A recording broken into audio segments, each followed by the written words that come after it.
अस्सलाम वालेकुम व्यूवर्स, हमारी आज की वीडियो बहुत ही इंटरेस्टिंग होने जा रही है और आप इसे बग़ैर स्किप किए एंड तक देखिएगा। आज हम ज़ियारत करेंगे वादी सलाम की और इस वादी के बहुत सारे पोशीदा राज जानेंगे। हम जा रहे हैं वादी सलाम, जो कि दुनिया का सबसे बड़ा और कदीम कब्रिस्तान है। ये कब्रिस्तान इराक़ के शहर नजफ़ अशरफ में मौजूद है। ये मौला अली अलैहिस्सलाम के हरम पाक से सिर्फ 10 मिनट की दूरी पर है। यहाँ मोमिनीन हरम पाक से पैदल चलकर ज़ियारत के लिए आ जाते हैं और हम भी पैदल चल कर आए हैं। यहाँ पर बताया जाता है कि मौला अली अलैहिस्सलाम का हरम मुबारक भी वादी सलाम के अहाता में आता है। यहाँ वादी सलाम में 70,000 अम्बिया मदफून हैं। वादी सलाम में ज़ियारत का आगाज़ करते हैं कबूर अम्बिया अलैहिस्सलाम से। 2 अम्बिया कराम ऐसे हैं जिनकी कब्रों का ज़ाहिरी तौर पर सबको पता है। इनकी अभी हम आपको ज़ियारत करवा रहे हैं, हज़रत सालेह नबी और हज़रत हूद अलैहिस्सलाम। ये उनका मज़ार है, उनका मकबरा। इस वक्त हम मौजूद हैं वादी सलाम कब्रिस्तान में, जो कि बहुत वसी व अरीज़ रकबे पर फैला हुआ है। इस कब्रिस्तान का रकबा और हदूद तकरीबन 1804 एकड़ है। इस कब्रिस्तान में दफन होने वालों की तादाद शहर नजफ़ की कुल आबादी से 4 गुना ज़्यादा है। इस कब्रिस्तान के बहुत से पोशीदा राज हैं। सरज़मीन को हज़रत इमाम अली अलैहिस्सलाम ने ख़रीद कर वसी किया था और अपने चाहने वालों के लिए हिबा कर दिया था, यानी कि वक्फ़ कर दिया था। हर मोमिन के दिल की यही ख्वाहिश है कि उसकी कब्र भी वादी सलाम में होनी चाहिए। ज़ायरीन जब ज़ियारत पर आते हैं तो यहाँ अपनी कब्रों के नक्श बनाते हैं, अपनी कब्रों के निशान बना कर जाते हैं कि जब हम इस दुनिया से जाएंगे तो दुनिया के जिस कोने में भी हम दफन हों तो परवरदिगार हमारी रूहों को यहाँ लाएगा इंशाअल्लाह। हमारे काफ़िले में भी तमाम ज़ायरीन ने अपनी अपनी कब्रों के निशान बनाए यहाँ पर, और अपने पीछे रहने जाने वाले दोस्तों और फैमिलीज़ के कब्रें भी यहाँ पर बनाई। 2 वादियों का जिक्र है, एक वादी बरहूत और एक वादी सलाम। रिवायात में है कि मोमिन दुनिया के किसी भी कोने में दफन होता है, अल्लाह के हुक्म से उसकी रूह को वादी सलाम में लाया जाता है। किताब रूहुल हयात में है कि इमाम जाफ़र सादिक अलैहिस्सलाम की खिदमत में एक शख्स आया और अर्ज़ की, मौला मेरा भाई बगदाद में रहता है और बहुत बीमार है। मुझे डर है कि अगर वो वहाँ मर गया तो मुझसे बहुत दूर हो जाएगा। तो आप अलैहिस्सलाम ने फरमाया कि तुम इस बात की फ़िक्र मत करो कि मोमिन जहाँ कहीं भी मरे उसकी रूह वादी सलाम में लाई जाती है। आइए आगा साहब से वाक़या सुनते हैं। तो रुपया कौन देसी, रुपया कौन देसी, वात आए वला भुख मजबूर किते, वला गए वत गए वला गए, आखिर फैसला किते मैं इमाम दा रुपया नहीं खाना, भावें मरा भावें बचा।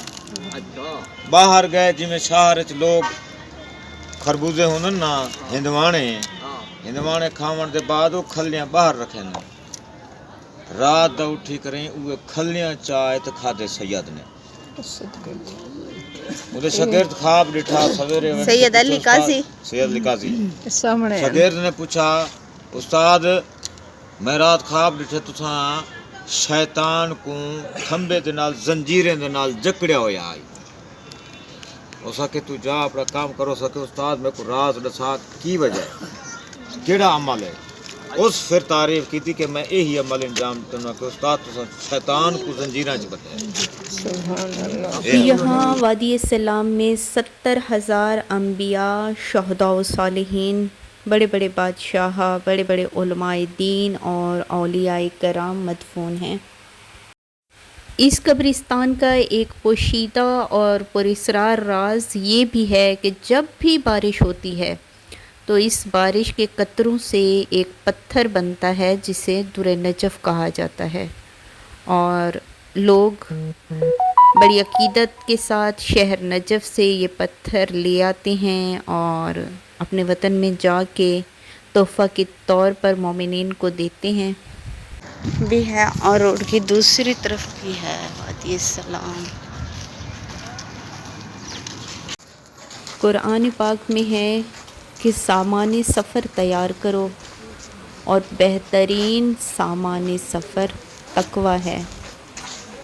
شہید مرتضیٰ مطہری نے سچوں کی داستان میں ایک واقعہ لکھا ہے کہ رات کے اندھیرے میں کسی نے دیکھا کہ امام معصوم کندھے پر سامان رکھ کر جا رہے ہیں. یہ دیکھیں بارش ہونے کی وجہ سے کچڑ اور پھسلن بھی تھی. تین چار اس شخص نے جب اتنی رات کو امام کو دیکھا تو اپنا کام بھول گیا. کہا فرزند رسول، آپ اس حالت میں رات کے اندھیرے میں اور بارش میں یہ سامان اپنے کندھے پر رکھ کر چل رہے ہیں؟ مولا مجھے اجازت دیجیے، میں پہنچا دوں گا جہاں پر پہنچانا ہے. امام علیہ السلام نے فرمایا، نہیں یہ سامان مجھے اٹھانے دو، میں سفر پر جا رہا ہوں اور یہ سامان سفر ہے. وہ شخص چلا گیا اور کئی دن تک وہ امام کی خدمت میں حاضر نہیں ہوا.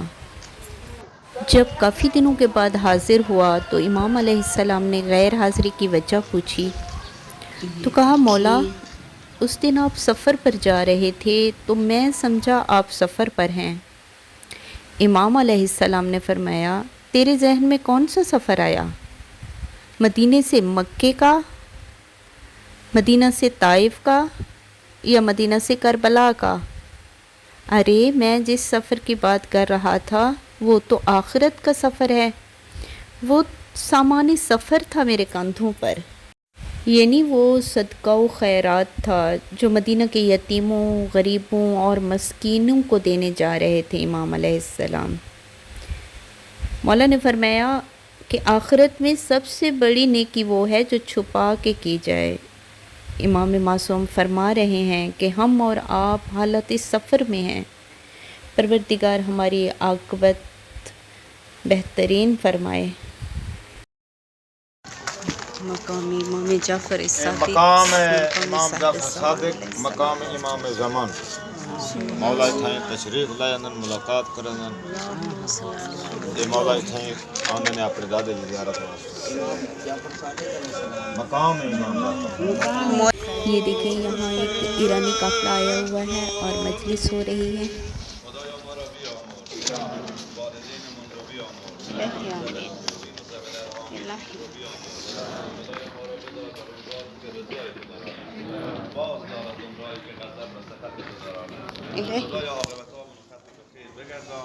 خدایا چنان کن سرانجام کار تو خوشنود باشی و ما رستگار.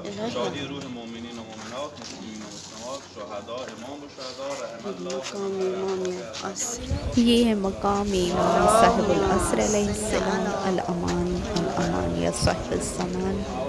اور یہاں دعائے فرج بھی لکھی ہوئی ہے اور سلام بھی لکھے ہوئے ہیں. جعفر صادق اور مقام امام زمان. صلوات پر محمد و آل محمد.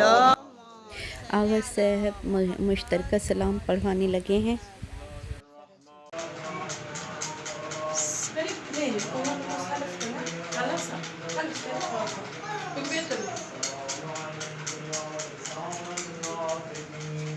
السلام علیک یا خلف الخائفین، السلام علیک یا زاعم الصادقین الصالحین.